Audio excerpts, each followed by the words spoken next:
السلام علیکم ورحمۃ اللہ وبرکاتہ۔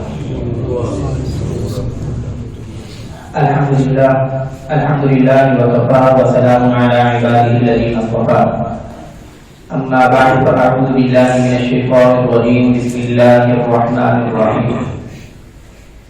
سبحان الذی اسری بعبدہ لیلا من المسجد الحرام الی المسجد الاقصی الذی بارکنا حولہ لنریہ من آیاتنا انہ هو السمیع البصیر، صدق اللہ العظیم۔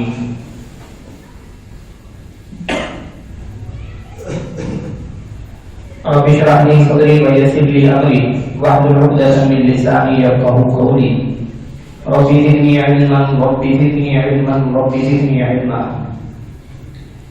بزرگان محترم اور برادران عزیز، ہمارے اوپر اللہ کا بے انتہا فضل ہے کہ ہم محض اللہ کی توفیق سے سیرت النبی صلی اللہ علیہ وسلم کا جو سلسلہ شروع کیا تھا اس کے 18 سیشن ہم پڑھ چکے ہیں۔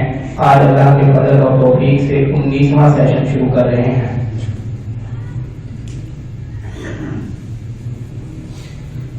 آپ نے ابھی تک سفر طائف کے حالات پر پڑھا اور میں نے گزشتہ سیشن میں یہ بات کی تھی کہ رسول اللہ صلی اللہ علیہ وسلم کا طائف جانا اور طائف کے اندر اذیتیں اور تکلیفیں برداشت کرنا آپ علیہ السلام کو ذاتی طور پر جو تکلیفیں پہنچی تھی ذاتی طور پر، یہ ان تکلیفوں کی معراج تھی، انتہا تھی، اذیتوں، ذلتوں اور رسوائیوں کی انتہا تھی۔ اب اس کے بعد اللہ تبارک و تعالیٰ کی رحمت جوش میں آئی، اللہ تبارک و تعالیٰ نے اس انتہائی ذلت کا جو ثمرہ عطا فرمایا وہ انتہائی رفعت اور عظمت کی صورت میں معراج کی شکل کے اندر عطا فرمایا۔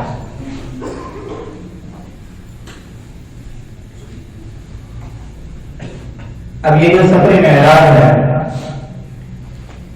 اللہ تبارک و تعالیٰ نے رسول اللہ صلی اللہ علیہ وسلم کو کائنات کی آخری جو مقام ہے، انتہائی مقام، وہ ہے عرش معلیٰ۔ عرش معلیٰ کے بعد قرآن و سنت سے کسی اور مقام کا یا کسی اور چیز کا وجود ثابت نہیں ہوتا۔ انتہائی مقام وہ عرش ہے جہاں اللہ کی ذات مستوی ہے۔ اس انتہائی مقام تک رسول اللہ صلی اللہ علیہ وسلم کو بلوانا، اس کے اندر علماء نے لکھا ہے، اس بات کی طرف بھی اشارہ تھا کہ رسول اللہ صلی اللہ علیہ وسلم سلسلہ انبیاء کی آخری کڑی ہیں، جس طرح کہ یہ کائنات کی آخری کڑی ہے عرش معلیٰ، اسی طرح نبوت اور رسالت کا جو سلسلہ حضرت آدم علیہ نبینا علیہ الصلوۃ والتسلیم سے شروع ہوا تھا، اس سلسلے کی آخری کڑی رسول اللہ صلی اللہ علیہ وسلم ہیں۔ اب آپ سے نبوت اور رسالت کے تمام کمالات کو ختم کر دیا گیا، اب آپ کے بعد قیامت تک کوئی نبی اور رسول نہیں آئے گا۔ یعنی سفر معراج کے اندر بھی ختم نبوت کی طرف اشارہ ہے۔ اب یہ جو آیت مبارکہ میں نے آپ کے سامنے پڑھی، یہ سورہ بنی اسرائیل کی پہلی آیت ہے۔ اس کے اندر اللہ تبارک و تعالیٰ معراج کی طرف اشارہ فرما رہے ہیں اور سفر معراج کا ذکر فرما رہے ہیں۔ ذکر فرماتے ہوئے قرآن پاک کی آیت کا جو آغاز ہے یا آیت کی ابتدا اللہ نے اپنی ایک صفت کے ذریعے فرمائی، سبحان۔ سبحان کسے کہتے ہیں؟ سبحان اس ذات کو کہتے ہیں کہ جو پاک ہو، ہر عیب سے، ہر نقص سے، ہر کمی، ہر کمزوری سے پاک ہو۔ اللہ کی ذات ہر کمزوری سے اور ہر عیب سے پاک ہے۔ میں اور آپ کمزوری سے بھرے ہوئے ہیں۔ اس واقعے کا ذکر کرتے ہوئے اس لفظ کو اس لیے بیان کیا، سبحان کے لفظ کو۔ ظاہر معراج کا مطلب کیا ہے؟ ہمارے نزدیک جو ہمارا عقیدہ ہے معراج کے بارے میں وہ یہی ہے کہ اللہ تبارک و تعالیٰ نے رسول اللہ صلی اللہ علیہ وسلم کو ایک ہی رات کے کچھ حصے میں مسجد حرام سے مسجد اقصیٰ تک اور پھر مسجد اقصیٰ سے ساتوں آسمانوں، جنت جہنم کے مناظر، سدرۃ المنتہا، صحیح الاقلام، پھر عرش معلیٰ تک اللہ تبارک و تعالی نے سیر کرائی جسم اور روح دونوں کے ساتھ حالت بیداری میں. یہ ہمارا عقیدہ ہے، ذہن میں رکھیے. بہت سوالات اٹھتے ہیں، کچھ منکر آ کے کہیں گے کہ نہیں جی رسول اللہ صلی اللہ علیہ وسلم کو حالت بیداری میں نہیں ہوا تھا معراج، خواب کے اندر حضور نے یہ سفر دیکھا تھا. خواب کے اندر میں اور آپ آسمان پہ جا سکتے ہیں. کچھ کہیں گے جی نہیں جی حضور علیہ السلام کا یہ سفر صرف روحانی طور پر تھا، جسمانی طور پہ نہیں. اس لیے یہ بات ہے کہ ہمارا عقیدہ ہے اور یہ قرآن و سنت کی روشنی میں ہے کہ معراج کا مطلب کیا ہے. معراج کا مطلب یہ ہے کہ اللہ تبارک و تعالی نے رات کے ایک حصے میں، تھوڑے سے حصے میں، رسول اللہ صلی اللہ علیہ وسلم کو مسجد حرام سے بیت المقدس تک کی سیر، پھر بیت المقدس سے ساتوں آسمانوں، جنت جہنم کے مناظر، پھر سدرۃ المنتہا، پھر اس کے بعد صریف الاقلام آ گیا ہے. صریف الاقلام کسے کہتے ہیں؟ پھر عرش معلیٰ.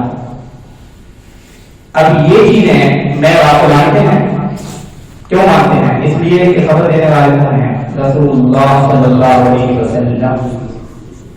جب کسی چیز کی خبر رسول اللہ نے دی تو آپ اس کے اندر عقل کے گھوڑے نہیں دوڑاتے کہ عقل میں آ رہی ہے بات نہیں آ رہی.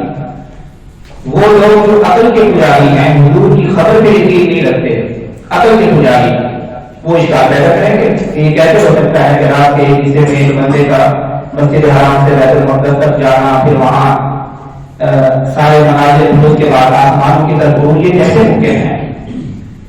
یہ تو ممکن نہیں. جو لوگ حضور کی خبر پہ یقین نہیں رکھتے ہوں گے وہ کیا کہیں گے؟ یہ تو ممکن نہیں. اس لیے اللہ نے اس واقعے کا ذکر کرتے ہوئے پہلا لفظ جو استعمال کیا وہ سبحان. کوئی عقل کے اندھو، عقل کے پجاری ہو، یہ سیر کسی امریکہ نے تو نہیں کروائی، جاپان نے تو نہیں کروائی، چائنا نے تو نہیں کروائی. یہ سیر کرانے والی بات کون ہے؟ میں اللہ. اور میرے نزدیک کوئی چیز مشکل نہیں، بعید نہیں. میری طاقت، میری قدرت بے انتہا ہے، میرے لیے کوئی مشکل نہیں. اس لیے اللہ نے اس واقعے معراج کو بیان کرتے ہوئے سب سے پہلا لفظ بیان کیا سبحان. پاک ہے اللہ ہر کمزوری سے، ہر عیب سے، ہر عیب سے، ہر نقص سے، جس نے اپنے بندے کو رات رات سیر کرائی. پھر آگے سورہ بنی اسرائیل کے اندر سفر معراج کے دو حصے ہیں. ایک حصہ ہے مسجد حرام سے لے کر مسجد اقصی تک، بیت المقدس تک، ایک حصہ سفر یہی ہے. دوسرا حصہ ہے مسجد اقصی سے لے کر آسمانوں کا عروج. پہلے حصے کو عام طور پر اسراء کہہ دیا جاتا ہے. اسراء یعنی اسراء، مسجد حرام سے لے کر بیت المقدس تک کی سیر. اور دوسرے حصے کو بعض اوقات معراج بولا جاتا ہے، عروج جو ہوا. لیکن عام طور پر دونوں کے لیے ایک لفظ ہی استعمال ہو جاتا ہے. قرآن پاک کے اندر تو اللہ تبارک و تعالی نے اس سفر کے پہلے حصے کو بیان کیا سورہ بنی اسرائیل کے شروع میں، اس سفر کے دوسرے حصے کو بیان کیا سورہ نجم کے اندر اللہ تبارک و تعالی نے بیان فرمایا. اور قرآن پاک کے اندر اختصار کے ساتھ واقعہ معراج کا ذکر ہے. احادیث کے اندر بڑی تفصیل کے ساتھ رسول اللہ صلی اللہ علیہ وسلم نے اس سفر کو کھول کھول کر بیان کیا ہے. اب وہ احادیث مبارکہ بہت زیادہ ہے، خلاصے کے طور پر میں وہ احادیث مبارکہ کا مفہوم آپ کے سامنے رکھتا ہوں، جس سے تفصیل ہمارے سامنے آ جائے گی کہ یہ سفر کب ہوا، کہاں سے کہاں تک ہوا، راستے میں کیا کیا مناظر پیش آئے، کیا کیا واقعات پیش آئے. رسول اللہ صلی اللہ علیہ وسلم ارشاد فرماتے ہیں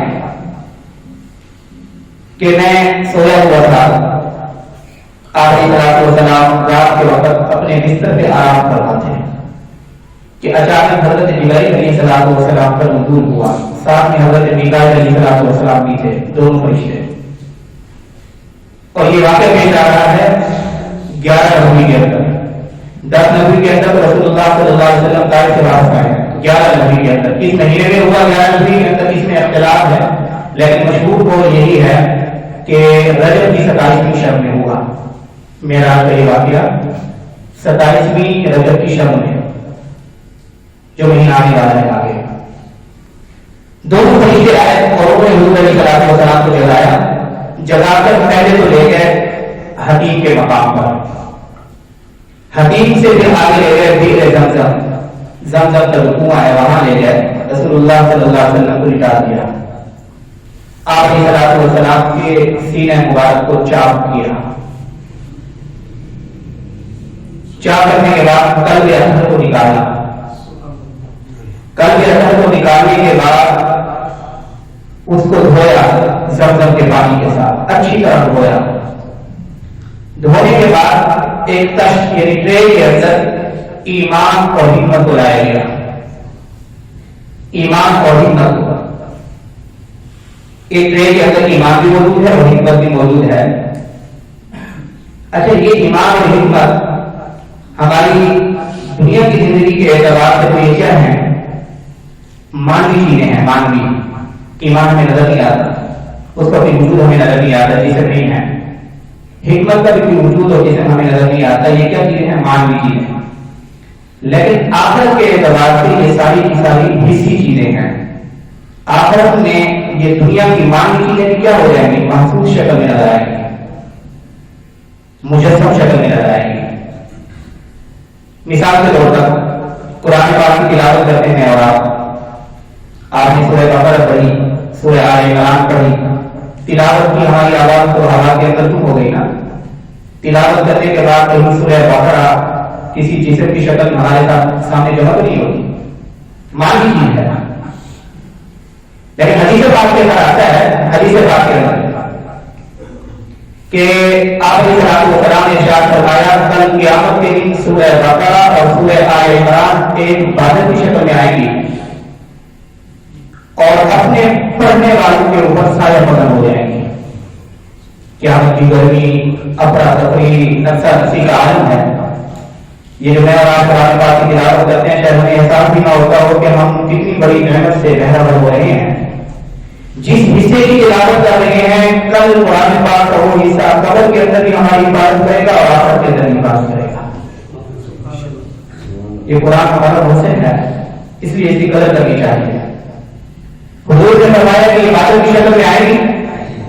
بادل کی شکل میں آنے کے بعد سارے فرق ہوں گے اپنے پڑھنے والوں میں. اسی طرح موت بھی جسم آپ نظر آئے ہوگی، مانوی چیز ہے. موت بھی جسم تو نہیں ہوتا نا.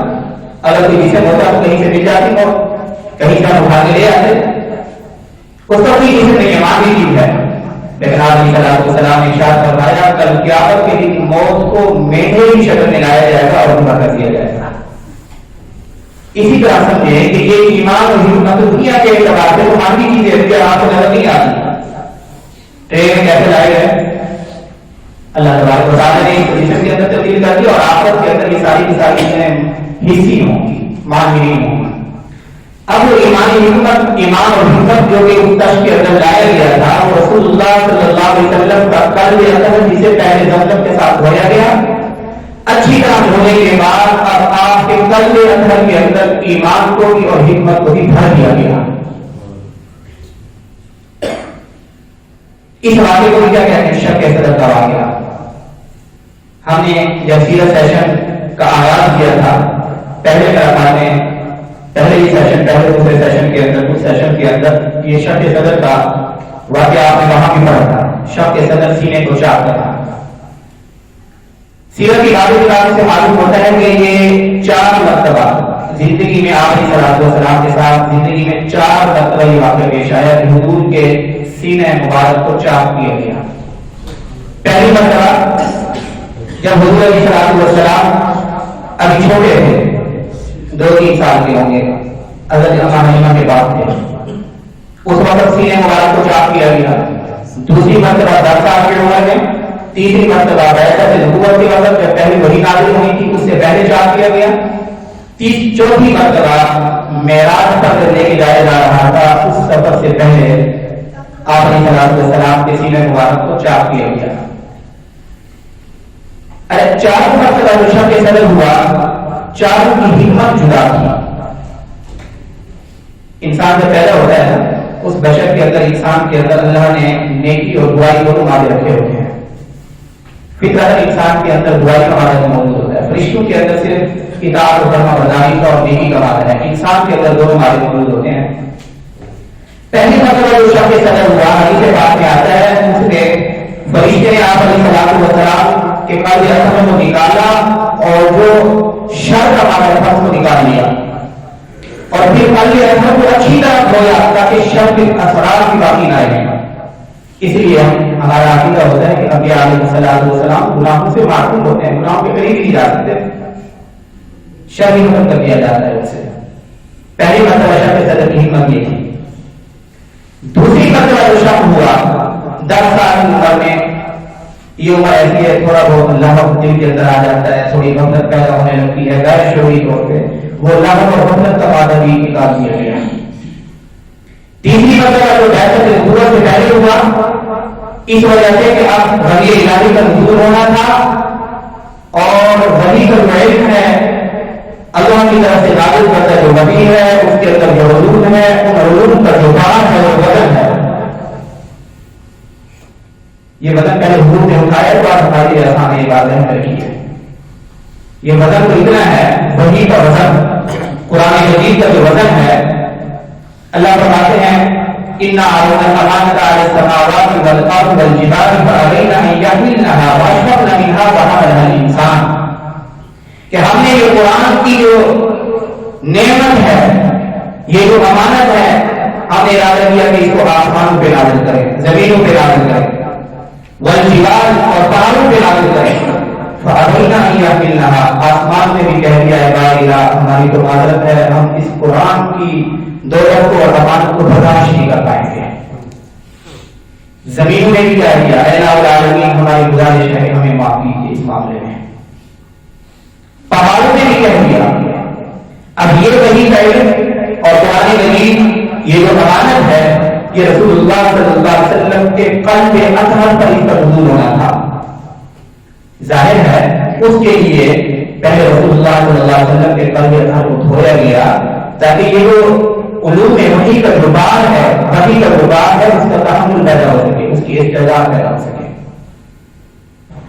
چوتھی مرتبہ جو شب صدر ہوا, چوتھی مرتبہ جو شب صدر ہوا اس شخص کے اندر جو ہمت تھی, کیونکہ اللہ تبارک و تعالیٰ اپنے پاس بلا رہے تھے آخری صلاۃ والسلام کو.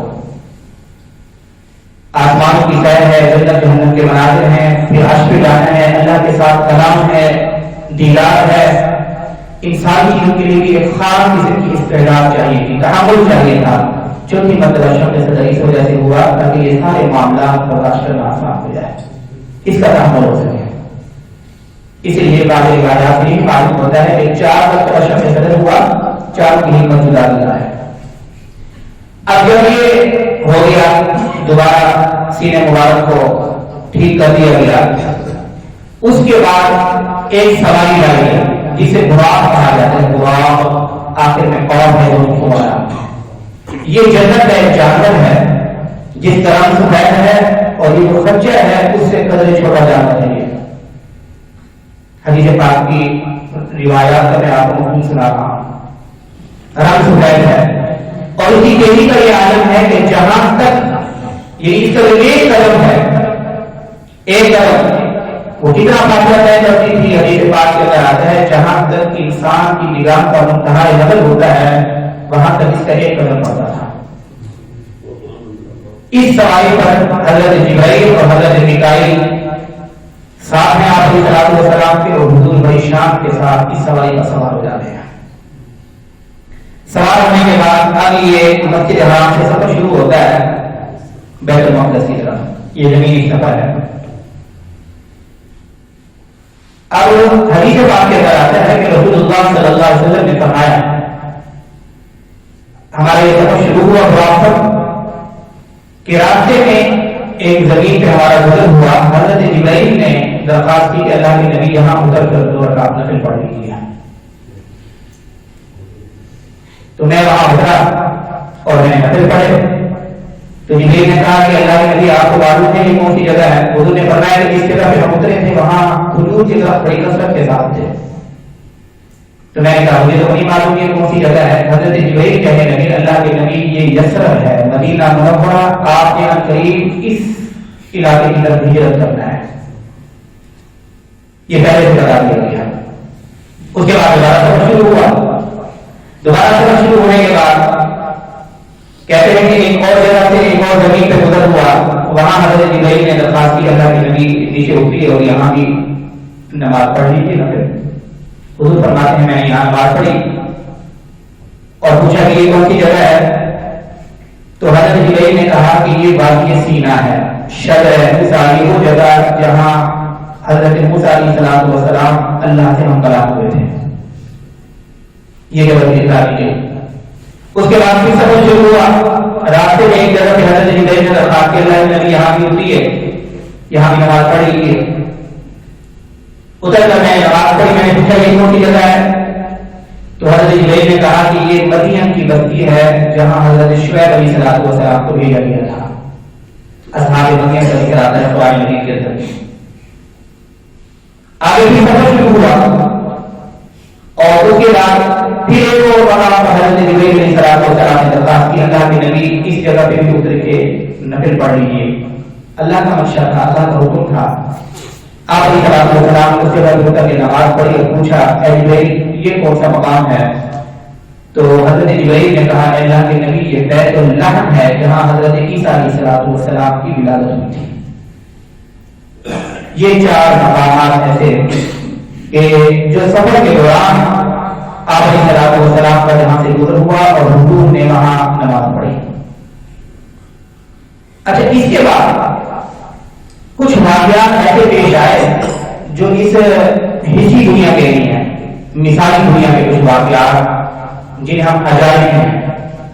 مثالی دنیا کے بے مثل واقعات پیش آئے اس سفر میں. ان کا ذکر ہم اس لیے پہلے کر لیتے ہیں کہ حدیث کی کتابوں کے اندر بیت المقدس پہنچنے سے پہلے ان چیزوں کا ذکر کیا گیا، ان واقعات کا. حضور نے غیر کی کبھی نہیں کی. اس کے بعد ان واقعات کے بعد آپ صلی اللہ علیہ وسلم کہاں پہنچتے ہیں؟ بیت المقدس پہنچتے ہیں. رسول اللہ صلی اللہ علیہ وسلم فرماتے ہیں کہ جب ہمارے سفر شروع، یہ مختلف روایات میں ان کا مسئلہ بیان کر رہا ہوں، یہ سب کچھ عربی کا ترجمہ اور حکم بتا رہا ہوں. آپ علیہ السلام ارشاد فرماتے ہیں کہ ہمارا جب سفر شروع ہوا آگے کہ میں نے دیکھا کہ ایک بوڑھی عورت ہے اور وہ مجھے اپنی طرف متوجہ کر رہی ہے. میں اس کی طرف توجہ کرنے کا سوچا میں نے، تو حضرت جبرائیل نے منع کر دیا کہ اللہ کے نبی کی طرف توجہ نہ کریے، آگے چلیے. تھوڑا سا آگے گیا تو دیکھا ایک بوڑھا آدمی ہے وہ مجھے بلا رہا ہے. حضرت جبرائیل نے پھر روک دیا، اس کی طرف متوجہ نہیں ہونا، آگے چلیے.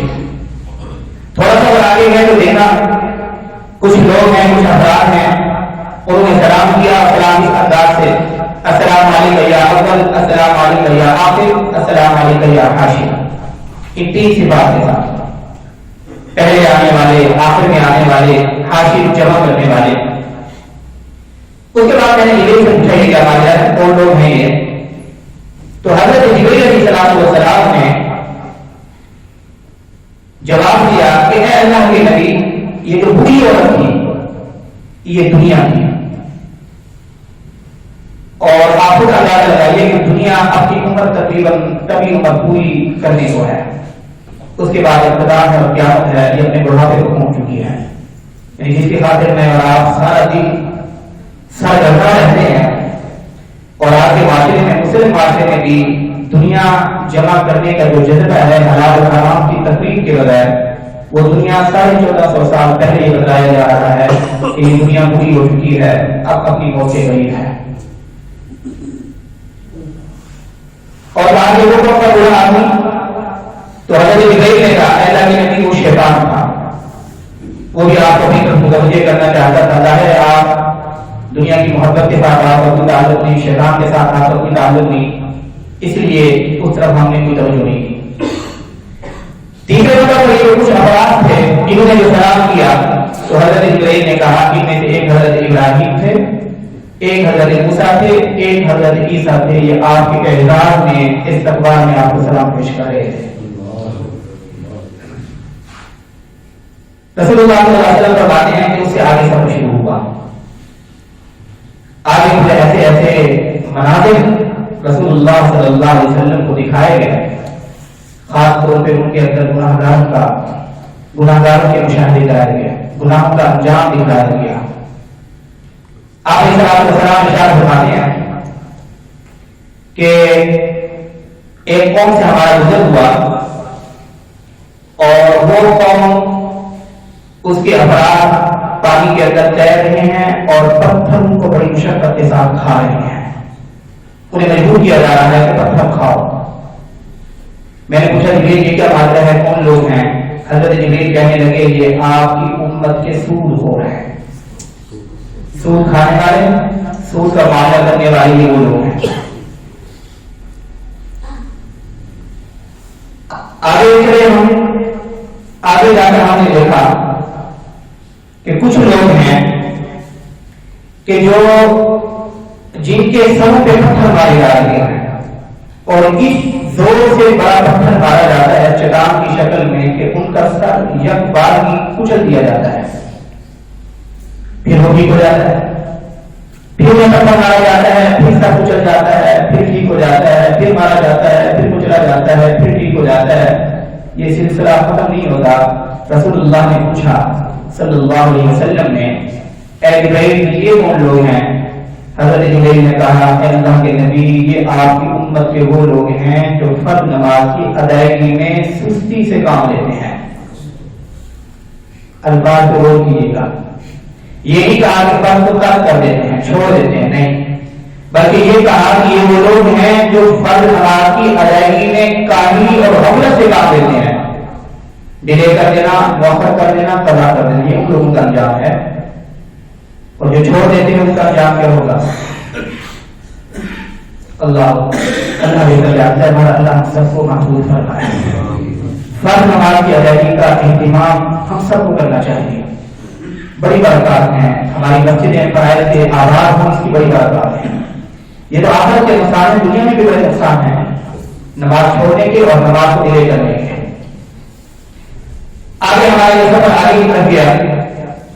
رسول اللہ صلی اللہ علیہ وسلم بتاتے ہیں کہ راستے کے اندر ہم نے ایک اور قوم دیکھی جو برہنہ کی تقریباً اس کی شرمگاہ وہ صرف ڈھکی ہوئی تھی چیٹوں سے, کوئی معتبر مناسب کپڑا بھی نہیں, کپڑے کے جو ٹکڑے نہیں ہوتے پھٹے ہوئے, ان چیٹوں سے شرمگاہ کو چھپی ہوئی تھی. باقی سارا کا سارا کیا تھا, برہنہ تھا, اور وہ جہنم کے کانٹے اور جہنم کے پتھر کھا رہے تھے. میں نے پوچھا اے جبریل یہ کون لوگ ہیں؟ تو جبریل علیہ السلام فرمانے لگے اے اللہ کے نبی یہ آپ کی امت کے وہ لوگ ہیں جنہیں اللہ نے مال دیا تھا, مال کی توفیق کے باوجود یہ اللہ کے دیے ہوئے میں سے زکات نہیں نکالتے تھے. آج وہی حشر ہے. آج ہمارے معاشرے میں کتنے لوگ ایسے ہیں جو زکات نہیں نکالتے, کتنے لوگ, یعنی وہ لباس سے بھی معلوم کر دیے جائیں گے, لباس سے بخل کی وجہ سے زکات نہیں نکالتے تھے, بس اپنے اوپر خرچ کرنا ہے, عیاشی کرنی ہے, تو اسی وجہ سے سب کچھ بڑھنا کر دیا گیا. آگے چلے تو رسول اللہ صلی اللہ علیہ وسلم فرماتے ہیں کہ ایک قوم سے گزر ہوا جس کے سامنے دو دوسرے کی ہانڈیاں پڑی ہیں. ایک ہانڈی پکی ہوئی ہے, خوشبودار ہے, اس کے اندر گوشت پکا ہوا ہے, اور دوسری ہانڈی ایسی ہے جس کے اندر مردار پڑا ہوا ہے, کچا بدبودار متعفن سڑا ہوا. اور یہ لوگ پکی ہوئی ہانڈی کو چھوڑ کر اس مردار کی طرف بڑے شوق سے اس مردار کو کھا رہے ہیں. پکی ہانڈی نہیں کھا رہے, خوشبودار ہانڈی نہیں کھا رہے, مردار کا گوشت کھا رہے ہیں. رسول اللہ صلی اللہ علیہ وسلم نے بڑے تعجب سے پوچھا اے جبریل یہ کون لوگ ہیں؟ حضرت جبریل علیہ السلام نے عرض کیا اے اللہ کے نبی یہ آپ کی امت کے وہ مرد جنہیں اللہ تبارک و تعالی نے بیوی کی صورت میں پاکیزہ عورت عطا فرمائی تھی, بیوی کو چھوڑ کر کسی غیر کے پاس جا کے شب گزاری کرتے تھے. اور یہ آپ کی امت کی وہ عورتیں جن کو اللہ نے شوہر کی صورت میں پاکیزہ مرد دیا تھا اور شوہر کو چھوڑ کر کسی غیر مرد کے ساتھ شب گزاری کرتے تھے. یہ ظالم کا انجام بتلا دیا گیا. اللہ ہم سب کی حفاظت فرمائے. اس کے بعد علماء کا انجام بتایا گیا, برا انجام. کون سے علماء وہ سنیے, خطباء اور واعظین. آگے گئے تو آپ علیہ السلام نے دیکھا کہ کچھ لوگ ہیں ان کے ہونٹ بڑھ چکے ہیں اور ان کے ہونٹوں کو اور زبان کو بڑی بڑی کینچی سے کاٹا جا رہا ہے. رسول اللہ صلی اللہ علیہ وسلم بڑے حیران ہوئے، پوچھا اے جبرائیل یہ کون لوگ ہیں؟ تو حضرت جبرائیل نے عرض کیا اے اللہ کے رسول یہ آپ کی امت کے وہ خطباء اور وہ واعظین ہیں جو دوسروں کو نصیحت کرتے تھے خود عمل نہیں کرتے تھے۔ آج اللہ من ذالک، اللہ ہم سب کو معقول فرمائے، علماء کو بھی اور باقی حضرات کو اللہ ہر جرم سے ہر گناہ سے ہم سب کو دور فرمائے، معقول فرمائے۔ بہرحال اسی کیفیت کے ساتھ یہ تمام مناظر دیکھتے ہوئے میں نے خلاصہ عرض کیا ہے آپ حضرات کے سامنے۔ کچھ چیزیں اور بھی جو مختلف کتابوں میں ہوں گی، بہرحال یہ متفقہ جو چیزیں ہیں بہت سی روایات کے اندر میں نے ان کا خلاصہ عرض کر دیا ہے۔ حضور اسی کیفیت کے ساتھ بیت المقدس پہنچتے ہیں۔ بیت المقدس جب پہنچتے ہیں آپ علیہ السلام اس براق کو کھڑا کر دیتے ہیں اور ایک روایت کے اندر آتا ہے کہ باندھ دیتے ہیں۔ یہ توقع کا دیا جا رہا ہے جنت کی سواری کی کہاں اس نے بھاگنا تھا کہ ہمیں اپنی چیزوں کی حفاظت اپنے طور پہ بھی کرنی چاہیے، اسباب کے ذریعے میں جو کی حفاظت کر سکتے ہیں وہ ممکن اسباب اختیار کرنے کے بعد اللہ کی ذات پہ بھروسہ کرنا چاہیے، یہ توقع ہے۔ توقع یہ نہیں ہے کہ اپنی قیمتی چیز ہم باہر لا کے رکھ دیں روڈ پہ، سونے کی گدیا لا کے رکھتے ہیں اور کہیں کہ میں اللہ کی ذات پہ توکل کر رہا ہوں، اللہ حفاظت فرمائیں گے، بلکہ ہم مکلف بنایا گیا ہے کہ جو چیزیں تمہاری ہیں انہیں پہلے اپنی کسٹڈی میں تو رکھو، اپنے طور پہ حفاظت کرو، لیکن اعتماد اللہ کی ذات پہ کرو کہ اللہ کے سامنے اپنی کمزوری ظاہر ہو گئے، اللہ ممکنہ طور پہ میں جو کچھ کر سکتا تھا میں نے کر لیا، اب آپ خود اس کی حفاظت فرمائیں، یہ توقع ہے۔ آپ علیہ السلام بیت المقدس سے داخل ہوتے ہیں تو مسجد اقصی کے اندر داخل ہوتے ہیں اور داخل ہو کر رسول اللہ صلی اللہ علیہ وسلم 2 رکعت تحیۃ المسجد ادا کرتے ہیں، اور بعض روایات کے اندر آتا ہے کہ حضرت جبرائیل علیہ السلام نے بھی ساتھ 2 رکعت نماز پڑھی تحیۃ المسجد۔ یہ بھی حضور علیہ السلام کا طریقہ رہا ہے، مستحب ہے کہ جب ہم مسجد میں داخل ہوں اگر وقت موجود ہے فرض نماز میں تو آ کر ہم کیا کر لیں 2 رکعت تحیۃ المسجد، مسجد میں داخلے کی جو ہے 2 رکعت اس نیت کے ساتھ ہم پڑھ لیں۔ اچھا اب جیسے حضور علیہ السلام وہاں تشریف لاتے ایک بڑا ہجوم مسجد اقصی کے اندر جمع ہو جاتا ہے، حضور کو پتہ نہیں کہ یہ کون لوگ ہیں، استقبال کے لیے مرحبا کہنے کے لیے۔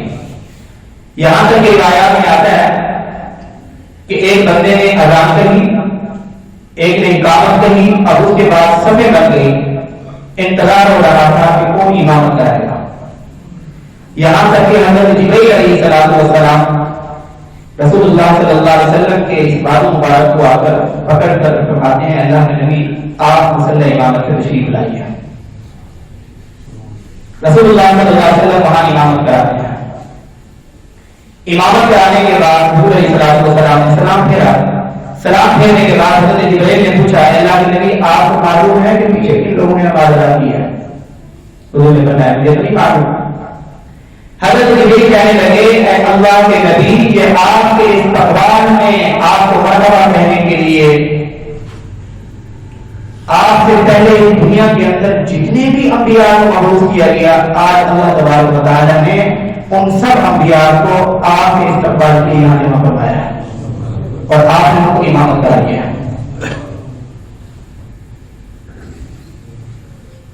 تو سارے کے سارے انبیاء ہے، ان کی ارواح اللہ تعالیٰ نے ان کو ایک جس میں مثالی دے دیا اور اس مثالی جسم کے ساتھ سارے انبیاء رسول اللہ صلی اللہ علیہ وسلم کے استقبال کے لیے جمع ہوئے۔ اشارہ خدا کی طرف تھا کہ انبیاء کی امامت، قیادت اور سیادت بھی کس کے سر سجدے کی ہے؟ رسول اللہ صلی اللہ علیہ وسلم کے ساتھ۔ نبوت و رسالت کا جو سلسلہ حضرت آدم علیہ السلام و تسلیم سے شروع ہوا تھا وہ سلسلہ جا کر مکمل ہو رہا ہے، منتہی ہو رہا ہے رسول اللہ صلی اللہ علیہ وسلم پر۔ اب آپ علیہ الصلوۃ والسلام سلسلہ نبوت و رسالت کے تمام انبیاء کے لیے قائم ہیں، امام الانبیاء والمرسلین۔ بعض روایات کے اندر آتا ہے حضرت جبرائیل نے فرمایا کہ صرف انبیاء نہیں بلکہ آسمان کے فرشتے بھی آپ کی ابتدا میں آپ نے بات کری ہے، امام الملائکہ بھی، انبیاء کی بھی امامت کرائی اور ملائکہ کی۔ اس نماز کے برابر کے بعد حضرت ابراہیم علیہ السلام نے، حضرت داؤد علیہ السلام نے، حضرت موسیٰ، حضرت عیسیٰ، ان متعدد انبیاء نے اللہ کی حمد و ثنا کے اندر کچھ کلمات پیش کی، خطبے پیش کیے. آخر میں رسول اللہ صلی اللہ علیہ وسلم نے خطبہ پیش کیا اللہ کی حمد و ثنا میں. اس خطبے کے اندر اللہ نے حضور پر جو نعمتیں عطا فرمائی اور میرے اور آپ پر حضور کی امت پر جو نعمتیں عطا فرمائی حضور نے صرف ذکر کیا. الحمدللہ الذی بعثنی رحمۃ للعالمین وکافۃ للناس بشیرا ونذیرا وانزل علی الفرقان فی بیان لکل شیء وجعل امتی خیر امتی اخرجت للناس وجعل امتی هم الاولین والآخرین وشرح لی صدری ووضع عنی وزری ورفع لی ذکری وجعلنی فاتحا وخاتما.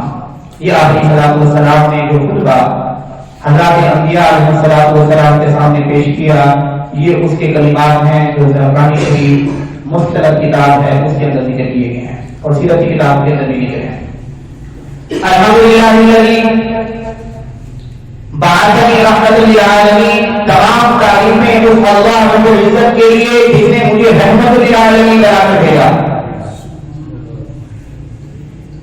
کافۃ للناس بشیرا ونذیرا. تمام تعریفیں اس اللہ کے لیے جس نے مجھے پوری دنیا انسانیت کی طرف بھیجا، پوری دنیا کے تمام انسانوں کی طرف. اس کے اندر بھی ختم نبوت کا اشارہ ہے کہ باقی جتنے بھی پہلے انبیاء آئے خاص بستی کے اندر خاص قوم کی طرف آئے، لیکن اللہ نے جو میری بعثت فرمائی ہے پوری دنیا کے لیے اور قیامت تک آنے والے آخری انسان کے لیے. اور اس کے بعد فرمایا وانزل علی الفرقان فی بیان لکل شیء. اور اللہ تبارک و تعالی نے میرے اوپر جو کتاب نازل فرمائی ہے وہ ایسی کتاب جو کہ حق اور باطل کی درمیان تمیز کرنے والی ہے اور اس کے اندر دین سے متعلق تمام امور کو کہیں صراحتاً کہیں اشارتاً ذکر کر دیا گیا ہے. اس کے بعد رسول اللہ صلی اللہ علیہ وسلم نے ارشاد فرمایا اس خطبے کے اندر کہ اللہ نے جو مجھے امت عطا فرمائی ہے امت کا ذکر حضور انبیاء کے اندر میں نہیں بھولے. یعنی میں اور آپ اپنے گھر والوں سے اتنی محبت نہیں کرتے جتنی محبت حضور میرے اور آپ سے کرتے تھے، جتنی محبت حضور میرے اور آپ سے. حضور علیہ السلام نے فرمایا کہ تمام تعریفیں اس اللہ کے لیے کہ جس نے میری امت کو بہترین امت بنایا، افضل ترین امت، سب سے زیادہ فضیلت عطا فرمائی. آگے وجہ فضیلت بھی بیان فرما دی اس لیے کہ میری امت کو اللہ نے تمام نبیوں والا مشن دے کے بھیجا ہے کہ یہ لوگوں کی بھلائی کے لیے مبعوث ہوئی ہے، لوگوں کو نیکی کے قریب کرتی ہے اور گناہوں سے دور کرتی ہے. اب میں اور آپ سوچیں کہ رسول اللہ صلی اللہ علیہ وسلم نے میرا اور آپ کا تعارف جو حضرات انبیاء کی مجلس میں کرایا اور یہی تعارف قرآن مجید بھی اور آپ کو کرا رہا ہے کنتم خیر امہ اخرجت للناس تأمرون بالمعروف وتنہون عن المنکر. اے امت محمدیہ، محمد صلی اللہ علیہ وسلم کی امت تم تو سب سے بہترین امت ہو، سب سے زیادہ فضیلت والی، شرف والی، مقام مرتبے والی. کیوں؟ اس لیے کہ تمہیں لوگوں کی بھلائی کے لیے بھیجا گیا ہے دنیا کے اندر. تم صرف اپنی اصلاح نہیں کرتی ہے بلکہ اپنے بھائی کی بھی اصلاح کی فکر کرتی ہو، لوگوں کو بھی گناہوں سے نکال کر نیکی کی طرف لانے کی کوشش کرتی ہو. حضور جو تعارف پیش کر رہے ہیں اور قرآن نے میرے رات سے جو تعارف پیش کیا ہے میں اور آپ خود پھر اپنا جائزہ بھی لیں کہ ہم اس منصب پہ پورا اتر بھی رہے یا نہیں اتر سے. جو ذمہ داری قرآن نے مجھے آپ کو دی ہے، جس وجہ سے مجھے آپ کو فضیلت ملی ہے، اس کے لیے میں آپ سے کوشش کر رہے ہیں. یہ صرف میں سوال چھوڑ رہا ہوں کیونکہ زیادہ تفصیل کی گنجائش بھی نہیں ہے، ہم آگے چل رہے ہیں. اس کے بعد آپ نے بتایا وَجَعَلَ أُمَّتِي هُمُ الْأَوَّلِينَ وَالْآخِرِينَ. میری امت ایسی امت ہے کہ جو سب سے پہلی بھی ہے اور سب سے آخری بھی ہے. یہ بڑا تعارف ہے. میری امت ایسی ہے جو سب سے پہلی بھی ہے اور سب سے آخری بھی ہے. اس کا مطلب یہ تھا کہ اپنے ظہور کے اعتبار سے سب سے آخر میں آئی ہے کوئی قیامت میں.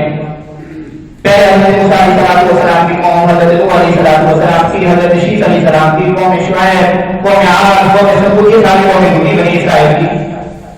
ہم وجود کے اعتبار سے، ظہور کے اعتبار سے وہ سب سے آخر میں آئے، لیکن اپنے مقام، اپنے شرف اور مرتبے کے اعتبار سے اول نمبر پہ ہیں۔ کاش کے حضور آپ کو اپنا یہ منصب اگر معلوم ہو جائے تو پھر ہم راجپوت ہونے پہ، آوان ہونے پہ، قریشی ہونے پہ، ہاشمی ہونے پہ، ڈوگر ہونے پہ، خواجہ ہونے پہ، ان برادری پہ فخر نہ کریں، بلکہ ہمارا سب سے فخر یہ ہو کہ میں حضور کا امتی ہوں، میں مسلمان ہوں، میں صاحب ایمان ہوں۔ میرا مقام مرتبہ تو یہ ہے کہ جتنی بھی انبیاء کی قومیں آئی ہیں، اللہ نے مجھے ان تمام قوموں کے اوپر برتری عطا فرمائی ہے، فضیلت عطا فرمائی ہے، لیکن وجہ فضیلت ہمیں معلوم ہو کیوں فضیلت عطا فرمائی ہے۔ یہ خدا علیہ السلام نے ارشاد فرمایا اور آخر میں فرمایا وشاء علی صدری، تمام تعریفیں اس اللہ کے لیے جس نے میرے سینے کو کھول دیا، شرح عطا فرمایا، ووضع عنی ذکری، بوجھ کو ختم کر دیا، اور ورفع علی ذکری، اللہ نے میرے ذکر کو بلند کر دیا، وجعلنی فاطمہ و حاکمہ، اور مجھے فاتح بنا کر بھیجا ہے۔ میرے ذریعے اللہ اسلام کو اور مسلمانوں کو پورے اقوام عالم کے اوپر غلبہ عطا فرمائیں گے، اور اس کی دعوت میری زندگی میں شروع ہو جائے گی، اگر جو کہ ہدایت و ثمرات اور برکات کی زندگی میں آئیں گے۔ اور فرمایا وفاطمہ، اللہ نے مجھے آخری پیغمبر بنا کے بھیجا ہے، گویا کہ حضور اپنی ختم نبوت کا اعلان بیت المقدس کے اندر حضرات انبیاء علیہ السلام کے سامنے خطبہ دیتے ہوئے بھی کر رہے ہیں۔ الحمدللہ الذی بعثنی رحمۃ للعالمین وکافۃ للناس بشیرا ونذیرا وانزل علی القرآن فیہ بیان لکل شیء وجعل امتی خیر امۃ اخرجت للناس وجعل امتی هم الاولین والآخرین وشرح لي صدری ووضع عنی وزری ورفع لي ذکری وجعلنی خاتما وفاتحا۔ آخر میں حضور نے اپنی ختم نبوت کا اعلان کیا حضرات انبیاء علیہ السلام کی مجلس میں۔ بہرحال مجلس ختم ہوئی اور پھر آپ علیہ السلام باہر تشریف لائے، مسجد اقصی سے باہر۔ جیسے باہر تشریف لائے تو آپ علیہ السلام کو 3 پیالے پیش کیے گئے، ایک پیالے کے اندر شراب تھی، دوسرے پیالے کے اندر پانی تھا، تیسرے پیالے کے اندر دودھ تھا۔ حضرت جبریل علیہ السلام نے فرمایا اس میں سے کسی پیالے کا انتخاب فرمائیے۔ حضور علیہ السلام نے نہ تو شراب کا پیالہ اٹھایا نہ پانی کا پیالہ اٹھایا، بلکہ آپ علیہ السلام نے دودھ کا پیالہ اٹھایا۔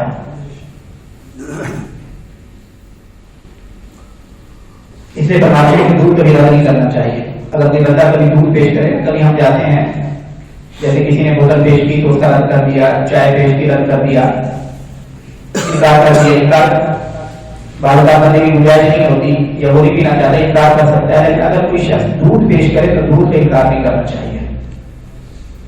دودھ اللہ کی اتنی بڑی نعمت ہے۔ تو جب آپ علیہ السلام نے دودھ کے پیالے کو منتخب فرمایا تو حضرت جبریل علیہ السلام نے فرمایا کہ اللہ کے نبی آپ نے دین فطرت کا انتخاب فرمایا ہے۔ اس بات کی طرف اشارہ ہے کہ اللہ نے آپ کو جو دین دیا ہے وہ فطرت کے اصولوں کے عین مطابق ہے۔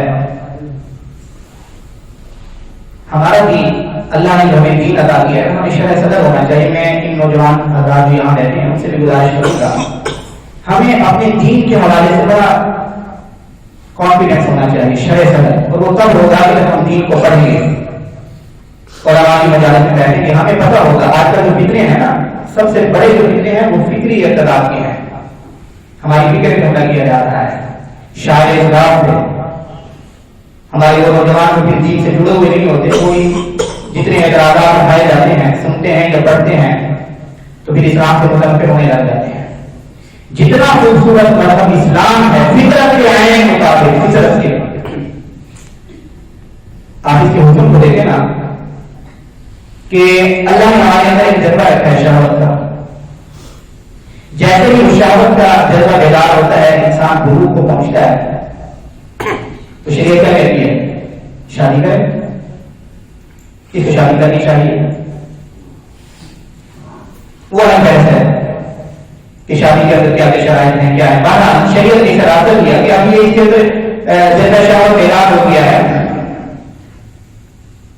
اب اس کو اس جذبے کی تکمیل کا، اس کی تسکین کا شریعت نے ایک راستہ دیا ہمیں فطری طور پر، اور وہ بیوی کی صورت میں دیا. یہاں تک دیا کہ اگر یہ شخص ایک بیوی سے اس کا یہ جذبہ مکمل نہیں ہو رہا، شریعت اجازت دیتی ہے دوسری کر لو، تیسری کر لو، 4 تک اجازت ہے اپنی شرائط کے ساتھ. میں شرائط بھی نہیں جا رہا، بعض لوگ پھر آ کے کہیں گے یہاں نہیں 4 کیوں کریں، 3 کیوں کریں، یہ بحث نہیں ہے. میں آپ کو کہہ رہا ہوں کہ قرآن اجازت تو دی ہے نا 4 تک.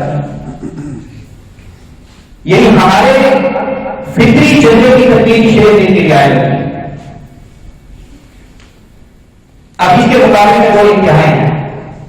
ایک انتہا تو ایسے مذاہب بھی موجود ہیں جن کے جو بڑے بڑے عبادت گزار ان کے جو ہوتے ہیں، ان کے مندروں میں رہنے والے اور ان کے جو پیشوا ہوتے ہیں، وہ اپنے آپ کو کیا کرا دیتے ہیں، اپنے اندر سے یہ ساری جنسی جو خواہش ہوتی ہے اس کو ختم کرا دیتے ہیں، ختم کرا دیتے ہیں تاکہ یہ خواہش نہیں ہوگی تو ہم عورت کی طرف جائیں گے بھی نہیں. ان کے جو پیشوا ہے، ایک انتہا یہ موجود ہے. دوسری انتہا مغرب کے اندر یہ موجود ہے کہ کیا ایک بیوی جب خواہش ہو جس کے ساتھ مل کرے، آپ راستے کے اندر بھی اگر رضامندی کا اظہار کر دیتا ہے تو آپ خواہش پوری کر سکتے ہیں. دوسری انتہا یہ ہے. یہ دونوں انتہائی ہیں. شریعت نے ایک درمیان کا راستہ فطرت کے عین موافق دیا کہ یہ جائز راستہ ہے، اس جذبے کی تکمیل کرو. اور یہاں تک شریعت ہمارے فطری جذبات کی رعایت رکھتی ہے کہ حضرت عبداللہ بن عمر رضی اللہ تعالی عنہ جماعت کی نماز ہوئی ہے وہ کھانا کھا رہے ہیں. جماعت کی نماز ہوئی ہے وہ کیا کھا رہے ہیں؟ کھانا کھا رہے ہیں. جماعت میں شامل نہیں ہوئے. کسی نے ان سے پوچھا، وجہ پوچھی تو انہوں نے فرمایا کہ میں نے تو رسول اللہ صلی اللہ علیہ وسلم سے یہی سنا ہے کہ جب شدید بھوک لگی ہو یا آپ کو شدید تقاضا ہو واش روم جانے کا، اس صورت میں آپ کی نماز جائز نہیں ہے کہ آپ نماز میں شامل ہو جائے. کیونکہ شدید بھوک یا شدید تقاضے کے وقت جو شخص نماز میں آئے گا اللہ کی بارگاہ کے اندر یکسو تو نہیں ہے، وہ تو انتشار جاری کا شکار ہے. کھڑا نماز کی اللہ کے سامنے رہے اس کا کیا معصوم کی طرف ہے، کھانے کی طرف ہے. شدید تقاضے ہوں تو پہلے اس کو پورا کریں پھر اس کے بعد نماز پڑھیں. یعنی شریعت اس قدر میری اور آپ کی فطرتی جو تقاضے ہیں ان کی رعایت کی ہے. صرف 2 جھلکیں بیان کی ہیں. آپ اسلام کا جو حکم بھی اٹھائیں گے کہیں آپ کی انتہا نظر نہیں ہے، کہیں بھی آپ کی انتہا نظر نہیں آئے. جو حکم بھی اٹھائیں گے آپ زکات کے نظام کو دیکھیں، وراثت کے نظام کو دیکھیں، آپ نمازوں کو دیکھیں. یہ بھی تو ہو سکتا تھا کہ سارے دن نماز ہوگی، لیکن ہمارے فطرت کے خلاف ہوتا. سارے دن نماز ہم پڑھتے تو پھر اپنے کام کاج کیسے کرتے؟ بیوی کے ساتھ کیسے گزارتے؟ بچوں کو وقت کیسے دیتے؟ سارا مال اللہ کے راستے میں دینا ہوتا تو پھر اپنی ضروریات کیسے پوری کرتے؟ اسلام کا جو حکم بھی اٹھائیں گے آپ کو پتہ چلے گا کہ اسلام عین فطرت ہے. لیکن یہ فطرت سلیمہ کی بات ہو رہی ہے، فطرت خبیثہ کی بات نہیں ہو رہی. فطرت سلیمہ. ایک بندے نے کہا کہ موسیقی روح کی غذا ہے، گانا سننا تو روح کی غذا ہے، اس کے بغیر مجھے سکون ہی نہیں آتا. تو ایک عالم دین سے بڑوں نے جواب دیا کہ آپ ٹھیک فرما رہے ہیں، جیسی روح ویسی غذا. اللہ کے نیک بندوں کی جو روح ہوتی ہے ان کے اندر جو فطرت سلیمہ ہوتی ہے اس کو تسکین ملتی ہے قرآن پاک کی تلاوت سے. اسے سکون ملتا ہے اللہ کے ذکر سے جس کی فطرت کے اندر ہی توازن ہو اور جس کی روح ہی غذا ہوتی ہے تو اس سے سکون کہاں ملے گا؟ موسیقی کے اندر. تو بات کی بھی ٹھیک ہے، وہ اپنی فطرت کی بات کرتے ہیں. تو بہرحال آپ علیہ السلام کو یہ 3 پیالے پیش کیے گئے، ایک شراب کا، ایک پانی کا اور ایک دودھ کا. حضور نے ان 2 پیالوں کو چھوڑ کر دودھ کے پیالے کو لے لیا. حضرت جبرائیل نے فرمایا کہ اللہ کے نبی آپ نے دین فطرت کو لیا ہے، اگر آپ شراب کے پیالے کو لے لیتے تو آپ کی امت گمراہ ہو جاتی، اور اگر آپ پانی کے پیالے کو لے لیتے تو آپ کی امت غرق ہو جاتی گناہ کی وجہ سے. بہرحال یہاں تک یہ معراج کا پہلا جو حصہ تھا، زمینی سفر مسجد حرام سے لے کر مسجد اقصی تک وہ مکمل ہوا. آپ نے واقعات سنے، ان واقعات سے جو سبق مل سکتا تھا میں نے اشارہ وہ بھی آپ کے سامنے رکھ دیا.